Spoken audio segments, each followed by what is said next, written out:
those who don't know me, my name is Eric Bunch. I'm one of the CRNAs here. I also work here as a paramedic. Goals are to address the fundamentals of ultrasound, review the basic anatomy of common blocks, and give an overview of ultrasound-guided regional anesthesia and discuss some advantages and disadvantages. It's not always advantageous to do ultrasound guidance. So we started using ultrasound sometime in the 40s. Those machines were big, bulky, and they were not real-time.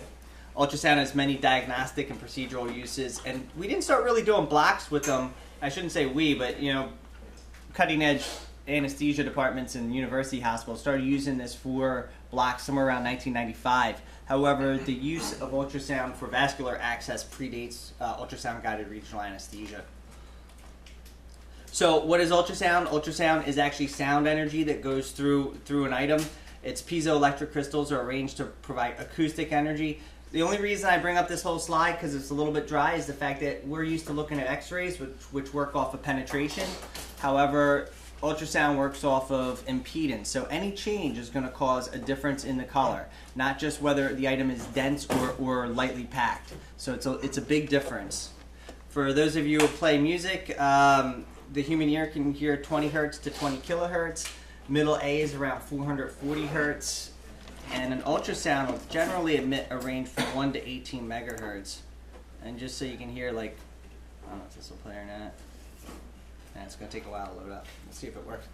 So the transducer emits a sound wave, and when the wave returns to the transducer, a picture is processed. So it emits 1% of the time and listens 99% of the time. Objects with a great difference in impedance will create hyperechoic picture. So the hyperechoic picture is going to be white on the screen. Objects with a slight difference in impedance will create gray picture color, and we're going to call that hypoechoic. And areas with no return are going to be black or anechoic. That's important for seeing the spread of local anesthetic, and kind of is one of the features that makes ultrasound safe. Any objects with a difference in impedance, as we said, appear white. The difference between muscle and fat are smaller, so muscle and fat tend to look gray. A lot of times in the areas where we're looking, mainly the sternocleidomastoid and the scalene muscles, they actually appear a little bit more on the dark side, in my experience. Injected fluids are usually very dark or almost black in color. We'll call that anechoic. And this is much different than penetration-based imaging modalities such as X-ray. So what are some of the knobs on the ultrasound machine? We have a basic SiteRite machine here, but we have gain. And on the SiteRite, we do have a gain. It's usually these up and down knobs right here, and it's going to be in percentage on the SiteRite machine. Anywhere, it goes, I think, in increments of 5. You can go all the way down to 50%, all the way up to 100%. A lot of times it's very common when you first start using it to be at 100%. However, a lot of times you're going to miss even a pretty large blood vessel at 100% gain. You're just going to miss it because it's going to be very similar in density to the surrounding tissues. Time-free gain compensation. Has anybody seen the big ultrasound machine that radiology or your ultrasound or whoever has with all the slider knobs? That's what we call time control gain, and that is going to actually adjust. If this were the picture, we could change the gain in just this area right here. Many of the machines that we have presets, so we have what we call focal zone. You'll see 2 hourglasses. That focal zone is going to be the area with the best picture. Frequency, the higher frequency results in better resolution, but at a cost of penetration. So something very small like a phasor contrast array will have a very great picture, but it'll only penetrate down to about 1 centimeter. The focal zone, again, as we said, it's the area with the best resolution. And the beam comes down, and the beam's only about 1 millimeter wide, which is one of the reasons why when you're at a plane you don't really see the needle. Is it goes in like this. It's kind of hourglass shaped. So the area that bows in the most is going to have the highest resolution, and that's called the focal zone. The focal zone is adjustable on most machines. It's not adjustable on the SiteRite. They're preset, but on many of the other machines that are even for people like us, not radiologists, it is changeable where the focal zone is. And it can make a big difference in finding what you're actually looking to find. Depth. We have depth on our machine, and that obviously shows how far it'll go down. SiteRite goes from 1.5 centimeters all the way down to 6 centimeters. However, 1.5 centimeters, the picture's this wide. At 6 centimeters, it's this wide. So you lose a little bit of width. So there's various probes that are available. And the ones that we tend to use are either curvilinear. For people who've done things like sciatic blocks or maybe a tap block, a curvilinear probe, it'll give you higher penetration, but again, less resolution. This is the one that we typically use, which is the linear probe, or linear array probe. And then right here we have a phase contrast probe. The linear array probe, available with many different footprints, anything from somewhere around 4 or 5 centimeters all the way down to 1 or 2. So this is the probe we should never use in anesthesia. I don't even know what they use that for. Can't be good. So the angle of incidence is the angle at which the beam is hitting an object.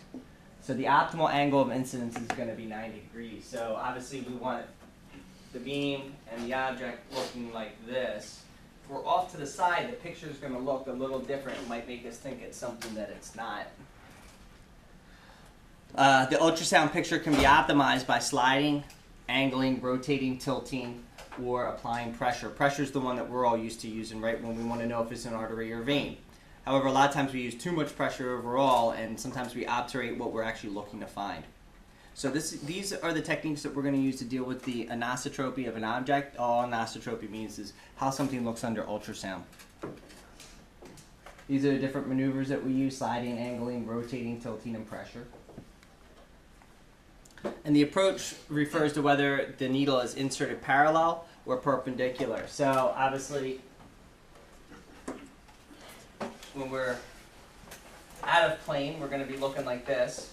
And again, we're not going to see much of the needle because the beam is so small. It's only about 1 millimeter in diameter. So when we're like this, all we're going to see is a really small second of a bright orb. Then in plane, we're going to be like this. Now this allows us to see the needle and hopefully the needle tip during insertion.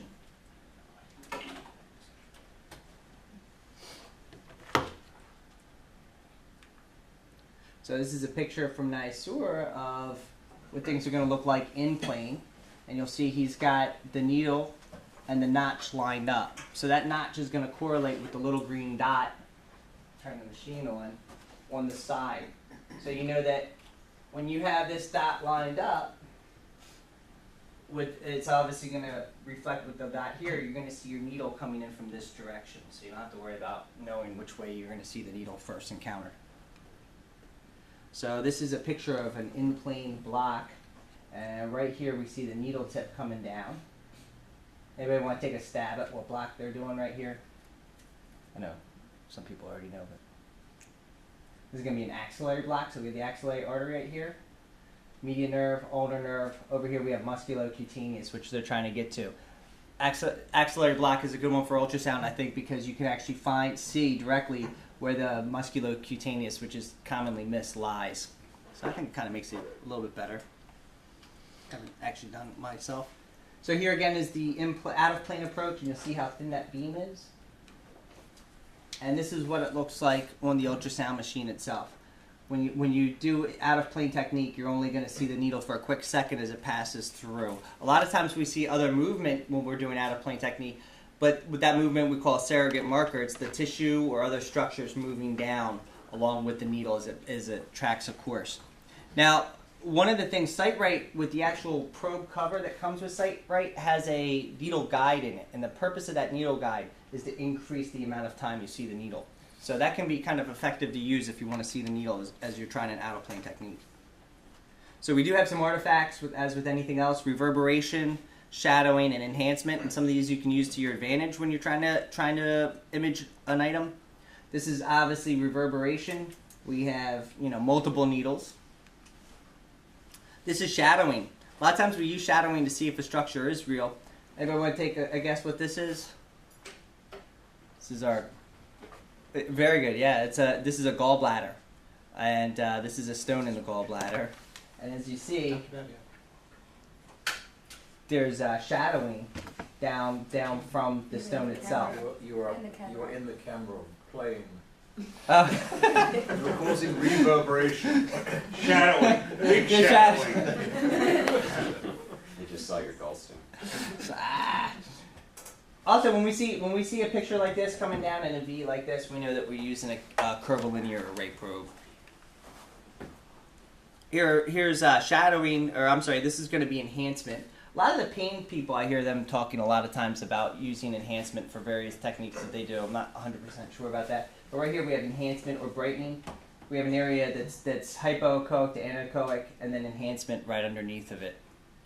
That is a lot of times going to be a good sign that, you know, hey, we have a vascular structure right here when we see enhancement.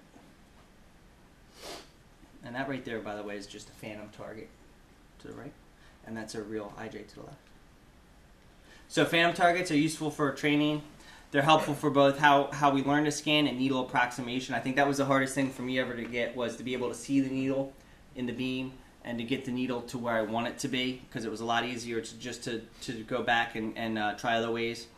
It can be either self-made or purchased. Obviously, you guys have all seen my homemade phantom targets. The ones that you purchase are ridiculous. They're like $400 or $500. And the problem with them is they track up. So after you stab it a few times, the whole thing looks pretty hacked up. There's actually authors that advocate for and against the use of phantom targets. So here's me with the phantom target. It's jello. And then this is what it looks like on the screen. I think it looks pretty realistic to vascular targets. So what do we want to use? We want to make sure we adhere to the 6 Ps, with preparation being first, visualization, approximation, interrogation, deposition, and evaluation. So we want to have all the equipment that we need within reach, visualize the target that we want to get, bring the needle to the target, interrogate it. How do we interrogate? With the twitch monitor, at least I do. I know I don't trust anything other than seeing the actual arm or leg twitch. I still want to verify it. Deposition of the fluid around the nerve structure, and evaluation. How do they feel the next day? So there's multiple ways of getting to the brachial plexus, and they include the interscaling, supraclavicular, infraclavicular, and axillary techniques, and obviously C5 through T1 are indicated. Each block has its benefits and limitations. So the brachial plexus, just to review the anatomy, consists of the anterior rami, the ventral rami of C5 and C8 through T1. As the nerve leaves the bony structures of the spine, they form 3 trunks. These trunks are the superior, which is C5 through 6, the middle, C7, and inferior, C8 through T1. Now that's pretty easy, but as the nerves branch down, we remember real Texans drink cold beer, or roots, trunks, divisions, cords, and branches as they come out of the cord. Hot Pockets. Try calcium phosphate. So I had that in from another presentation I was doing. So the trunks break into divisions, and these divisions give rise to distinct cords. So this is now why it gets a little bit funky. As the nerve breaks apart, now we know why sometimes blocks don't seem to make sense.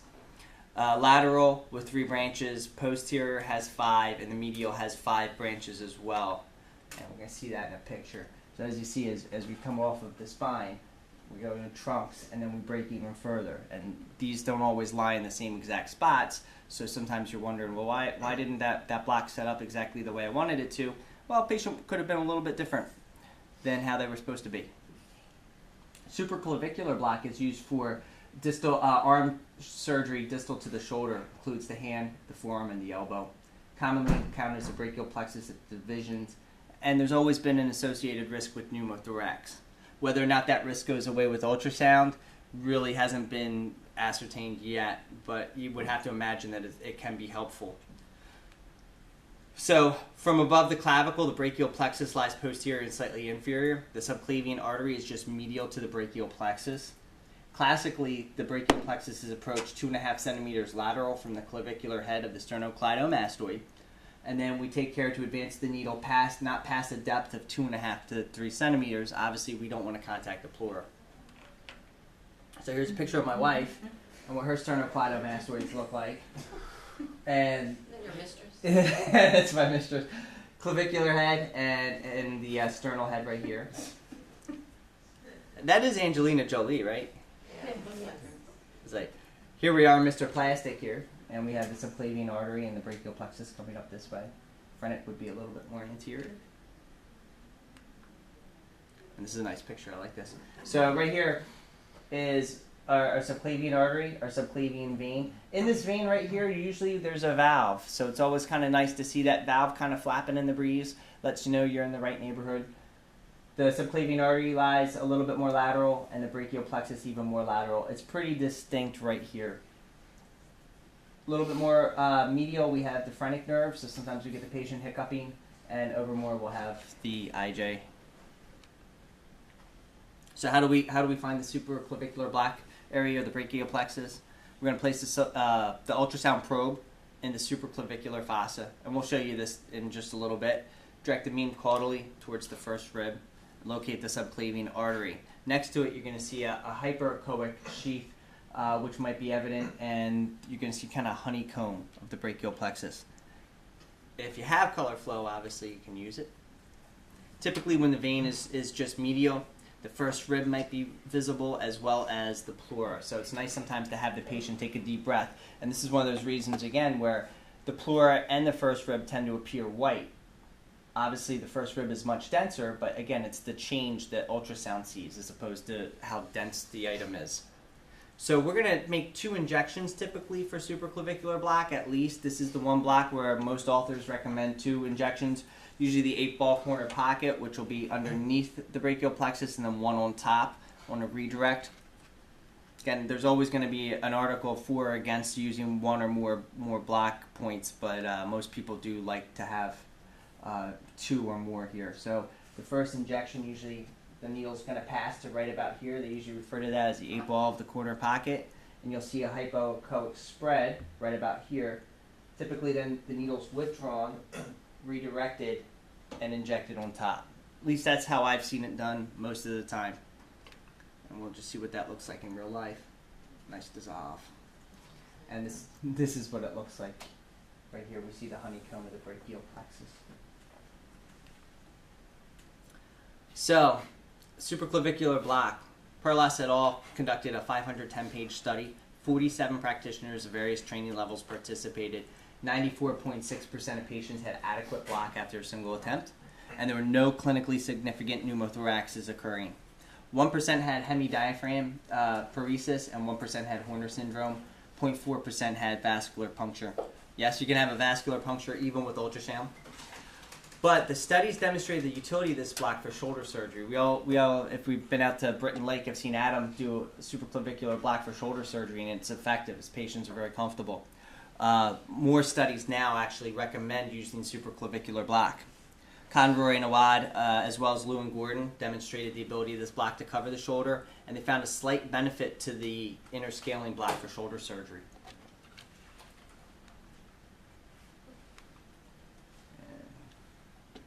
Just have a quick video here.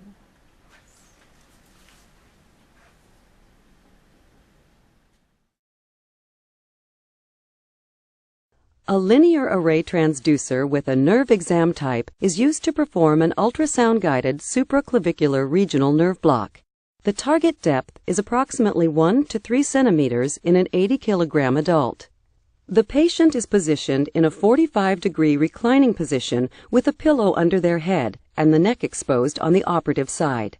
The patient's head is rotated toward the contralateral side. The examination begins by finding the supraclavicular region of the brachial plexus as a landmark technique. The transducer is placed posterior to the midpoint of the clavicle at an acute angle, with the orientation marker directed to the patient's right at a 10 o'clock position, with the transducer aimed into the thorax. The subclavian artery is seen as a round, pulsatile structure superior to the bright reflection of the first rib. The pleura is seen as a bright hyperechoic reflection, deep to or at the same depth as the first rib. The nerves of the brachial plexus are posterior or superior to the subclavian artery. The nerve trunks appear as hypoechoic dark circles within the bright hyperechoic fascia of the brachial plexus. Color Doppler imaging may be used to identify smaller arterial branches running through the brachial plexus or lying in the path of needle advancement. The needle is positioned 1 to 2 centimeters lateral to the transducer and advanced using an in-plane technique. The initial end point of the needle is just posterior to the artery immediately above the first rib. It is important to distinguish the pleura from the first rib to avoid a pneumothorax. The local anesthetic is injected incrementally close to the nerves. The needle can be redirected towards the upper trunks of the brachial plexus if the spread of local anesthetic is not deemed adequate.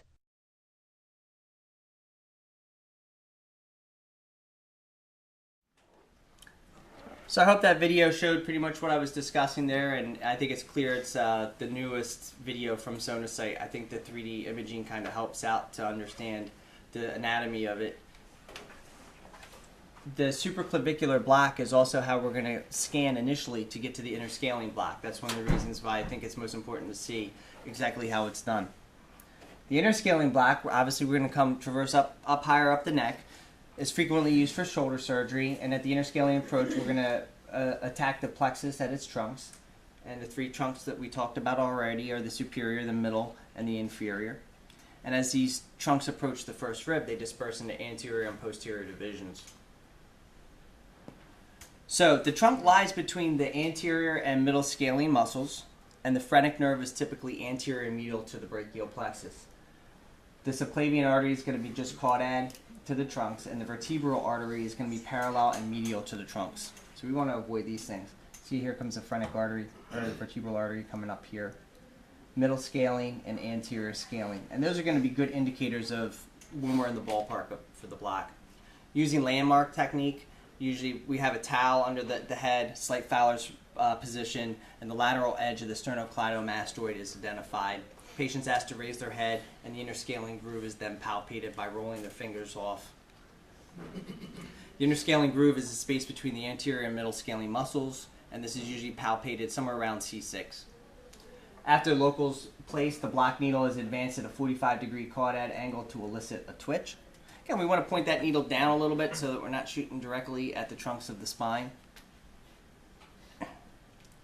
As superficial as it is, the brachial plexus might be difficult to see. I think even with the best equipment, I know I've had problems seeing it with a good ultrasound machine because people's anatomy is different. From scanning the students at Villanova, one of the things I noticed is some people have a muscle kind of strapped over this part of their neck. Once that's there, it's hard to identify the areas. So no matter what kind of machine you have, you just won't see it. Sometimes you have to even palpation can be difficult because it actually covers the interscaling groove. Not sure exactly what that is, but I have noticed it. Doesn't matter. The person in particular I was scanning, they were a very lightweight person, thin frame. So it could be a thin person, it could be a heavier person. It can be sometimes difficult to scan this. So the subclavian artery is going to be visualized for the interscaling block, and then we're going to traverse upwards, identifying the nerve structures as we go up until it breaks.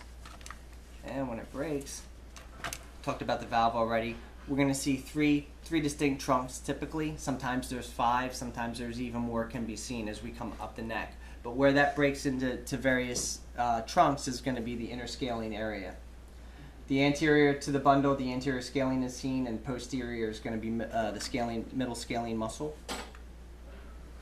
If we follow this a little bit further up the neck, we're actually going to see, sometimes even with the sight rate, you can see we're going to break into just 2 roots coming out of the spine itself. And that again lets you know, hey, you know what, I am actually looking at what I was hoping to look at. We're going to see the sternocleidomastoid muscle just over top of the IJ and the carotid artery, and that's just going to be a little bit medial. And we talked about going back to the roots.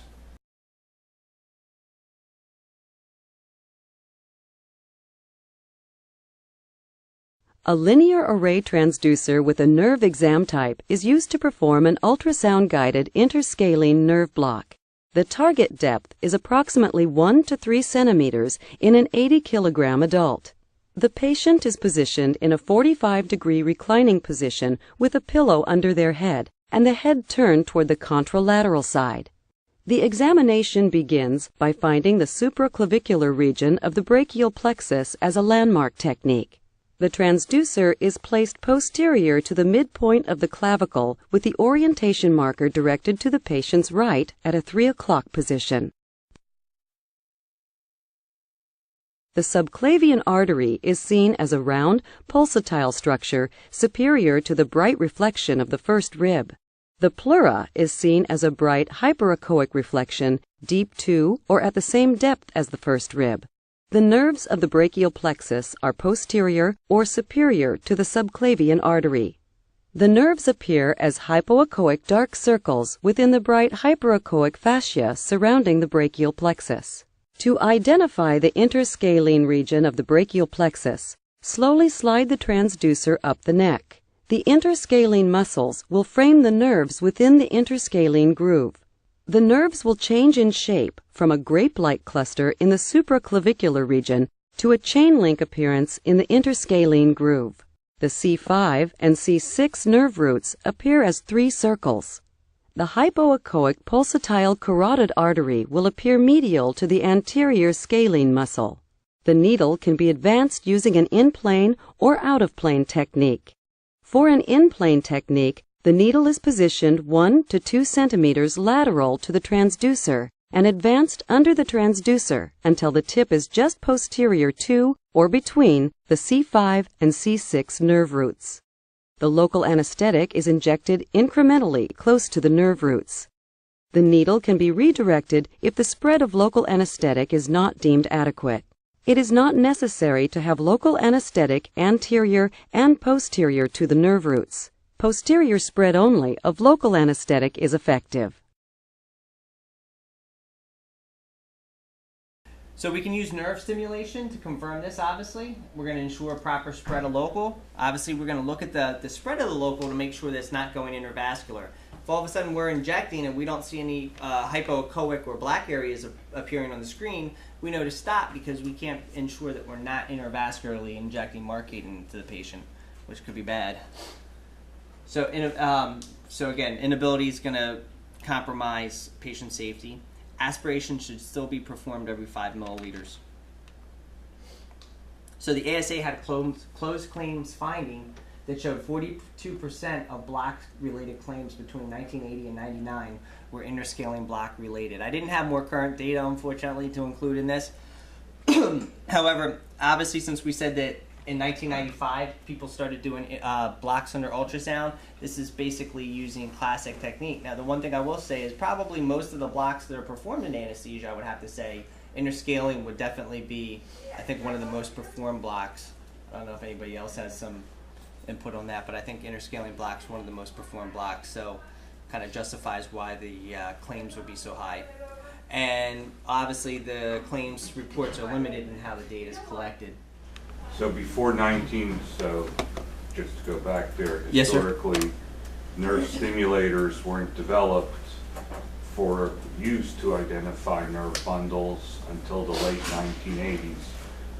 When I was a resident, we would take an Gelco, we would shave off the Gelco to create our insulated needle in order to do electrical stimulated guided nerve blocks. So that's 1987. So we didn't even have bona fide ultrasound or regional needles with the short bevel until probably the early or middle 1990s. So most of those are going to be anatomic, generating paresthesia for the first half from 1980 through 1990. And you were doing those blocks in animal skins, right? Right. The animal in Westfield. Joe Torque's patients, baby. So again, it's come a long way. So we've twitched to ultrasound, so we can see why the claims were high. I'm gonna get into just a second as to why we're having a hard time determining whether or not ultrasound is better. So Capral et al. Found that surgical anesthesia was achieved in 99% of the ultrasound guided blocks and 91% of the nerve stimulator blocks. Ultrasound onset time was found to be shorter as well. Just from my own short experience, I found this to usually be the case when you have a one-time ultrasound block. Usually the person can't feel their hand in a minute or two. No complications were noted in either cohort. And this is one of the biggest problems because we're using things like nerve stimulator and better techniques along with the ultrasound. It's really been difficult to ascertain which is the better technique because both are so good. When you're dealing with 98% in one group and 99% in another group, it really makes it hard to find if there's statistical significance to if the variables affecting the outcome. Direct needle tip visualization was attributed by the author to making high success rate in the ultrasound group. So ASRA released a 2010 evidence-based medicine executive study, and there was higher success rate and onset time with ultrasound, but this did not correlate to readiness for surgery or the need for block supplementation. So again, what was the outcome? Well, both groups did about the same. However, there was higher success rate and onset time with ultrasound, but that didn't necessarily fan out across the surgical continuum.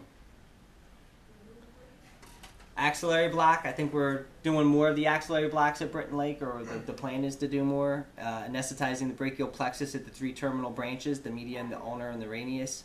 The block also gets the musculocutaneous if you can find it or see it. And the ultrasound has demonstrated significant patient variability. So that's one of the biggest problems I think with the ultrasound or the axillary block itself, is it's a higher volume block, but the patients are so variable because they're so far away from the core that there can really be differences in how patients have outcomes. The radial nerve is obviously posterior to the axillary artery. So you can place a catheter with this technique, and I've actually seen some studies coming out now that are outpatient catheter-based studies, which has been kind of different. It's a good block for teaching because we don't have as high a pneumothorax risk. In-plane approach is obviously useful, and many non-ultrasound guided techniques are described: paresthesias, twitch, transarterial, and this reduces the risk of Horner syndrome, phrenic nerve blockade, and pneumothorax.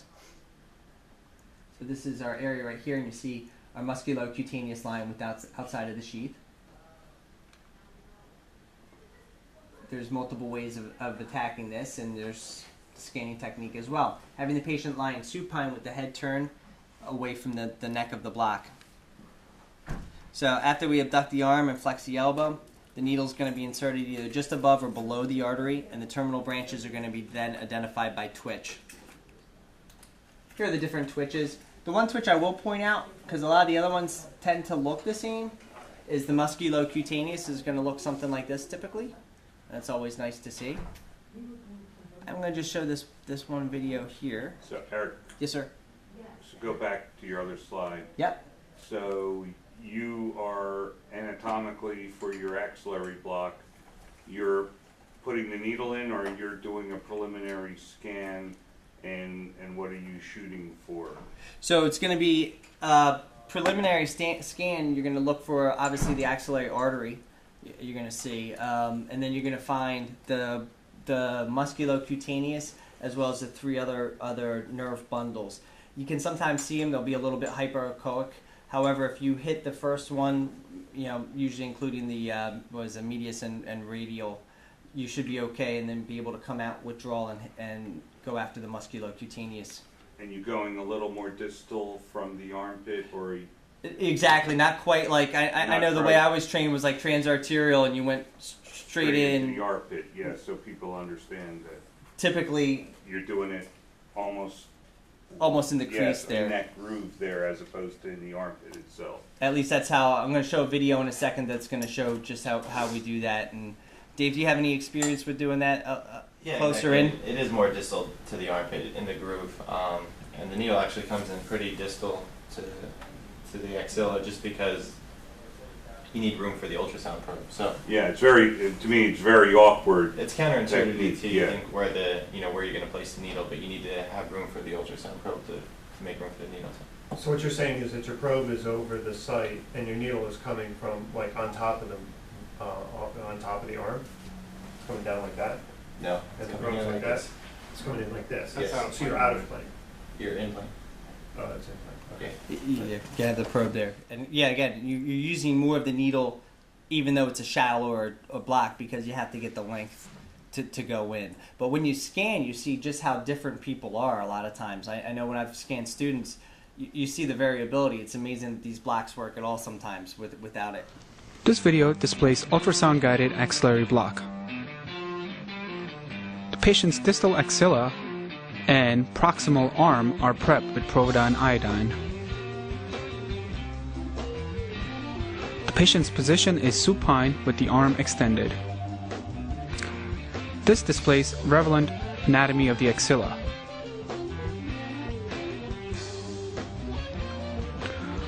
The ultrasound transducer is placed transverse to the distal axilla and proximal arm. The axillary artery can be visualized in the middle of the screen with the nerves around the axillary artery. The skin is infiltrated with local anesthetic.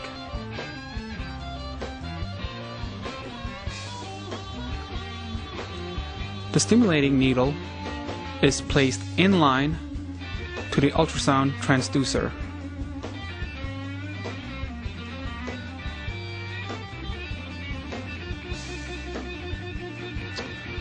This sequence shows the needle approaching the median nerve.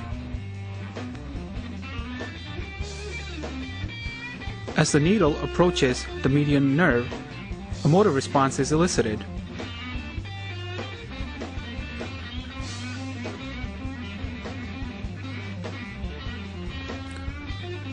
Local anesthetic is injected in the vicinity of the median nerve.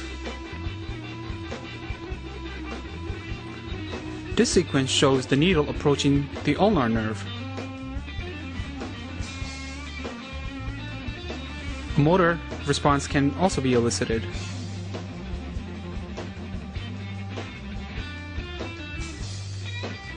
Local anesthetic is also injected near the ulnar nerve.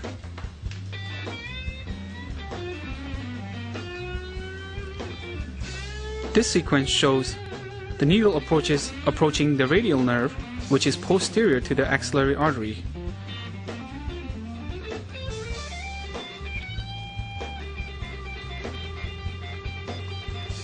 Local anesthetics are also given near the radial nerve.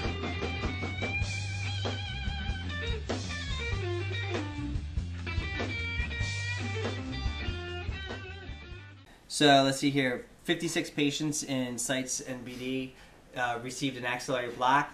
They either got ultrasound guided or transarterial block. Transarterial patients converted to general in 29% of the cases, and there were no US blocks requiring conversion.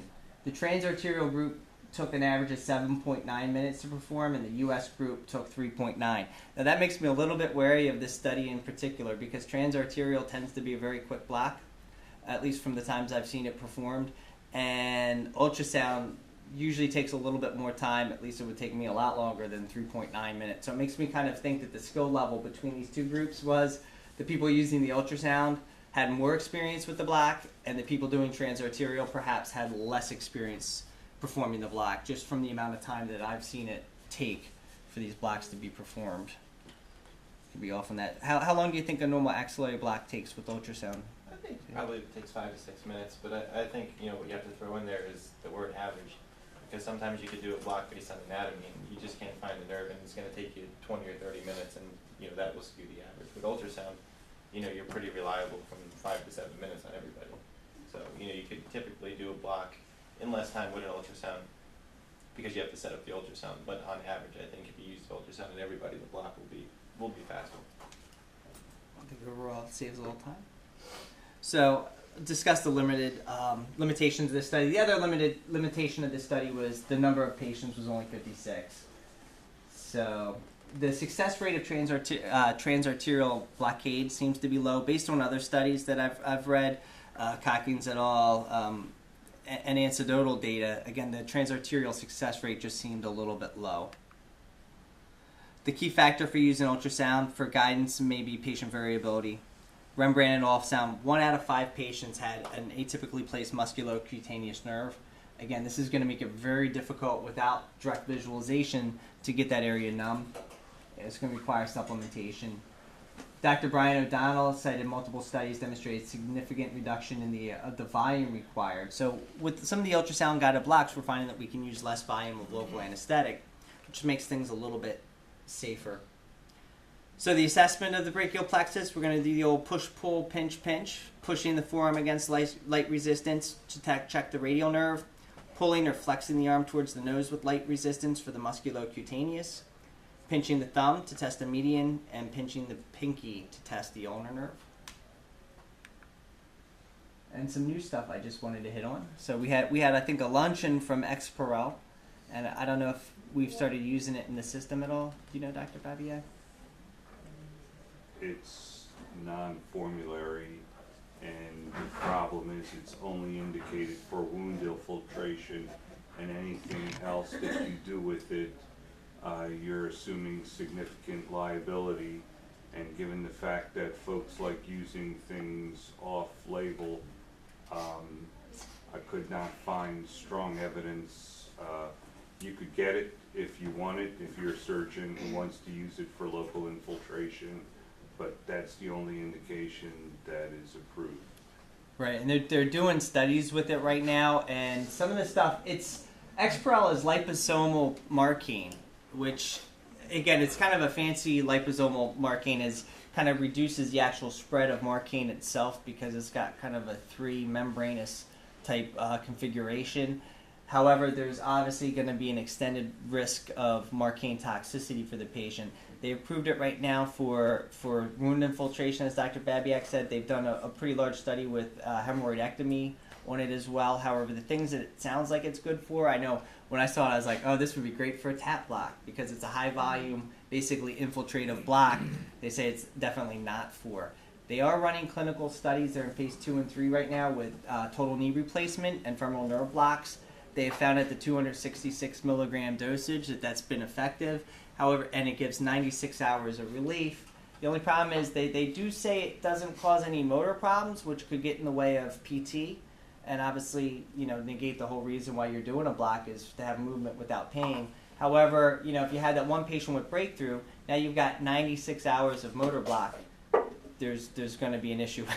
PT's going to be angry about that because you kind of. Not only that, utilization will be angry because the average length of stay for a knee replacement is 3.1 days. Really? So and that. It's dropping down. If you look at Virtua, they're doing virtually outpatient knee replacement, 18-hour admission, and they're out. And then right to rehab. Wow, that's unbelievable. So just one thing to keep on the radar. So just want to talk briefly about what to do when something's wrong. The incidence of local anesthetic toxicity has fallen from 0.2% to 0.01%. Again, one of the reasons why we're having a hard time determining if ultrasound really helps. The highest rate is in peripheral blocks, and the higher percentage represents brachial plexus blocks. Symptoms may be delayed for 20 to 30 minutes, which sometimes gives us a false sense of everything was okay. Altered mental status is often excited then drowsy, so the patient's getting anxious and then they're obtunded. Non-specific symptoms include a metallic taste, diplopia, circumoral numbness, and tinnitus and dizziness as well. Cardiac instability is oftentimes hyperdynamic, and then obviously arrhythmia and hypotension set in. So what we're going to do, we're going to get help, manage the airway with 100% oxygen, and suppress seizures with benzodiazepines. We want to avoid propofol. Obviously, people have thought that propofol might be of help because it's also in a lipid emulsion, and obviously that's going to be more detrimental because we're going to cause more hypotension. Alert cardiopulmonary bypass team or the nearest center. If you're not at Crozier, obviously, we're going to alert the center that is because the pump's not primed anymore as it has been in the past due to JACO regulations. Implement ACLS procedures with the following changes. So we're going to reduce the epinephrine dose to less than 1 mic per kilo. Avoid vasopressin, calcium channel blockers, beta blockers, and obviously local anesthetics. We're going to administer 1.5 milliliters per kilo of lipid emulsion over 1 minute, and then 0.25 milliliters per kilo per minute as needed to suppress arrhythmias. I included the PDF in yesterday's announcement, so if anybody wants to put it on their smartphone. So again, we haven't really proved overwhelmingly that ultrasound guidance helps. However, it appears to be beneficial, especially in time once you get used to it. And the consensus among instructors that I dealt with at NYSORA said that it takes about 2 years to get all your ultrasound basics down. So there is a little bit of a learning curve. So I brought down the site right, and I'm just going to see if Dr. Dave wanted to demonstrate how to scan the brachial plexus if anybody's interested in seeing it. Does anybody have any questions about ultrasound blocks that I can answer for them? I know the students in the past back there have seen this before. The only comment to add, Eric, for excellent presentation is should you, God forbid, have cardiac arrest associated with local anesthetic toxicity, do not stop CPR. People have been resuscitated, chest compressions, for 5 hours and has been successfully resuscitated. So that is the key. So health is of the essence, because that's not something, you can't manage a resuscitation and do all the coordinating that needs to be done all by yourself. So that's probably the biggest point to make, is that is not a resuscitation that you stop. Anytime soon. And I wonder what the risk or benefit would be as to going on pump versus just continuing closed chest CPR. Most of what I've read has leaned towards going on to pump. However, that can be difficult to do while CPR is in progress, obviously, and can be problematic in and of itself.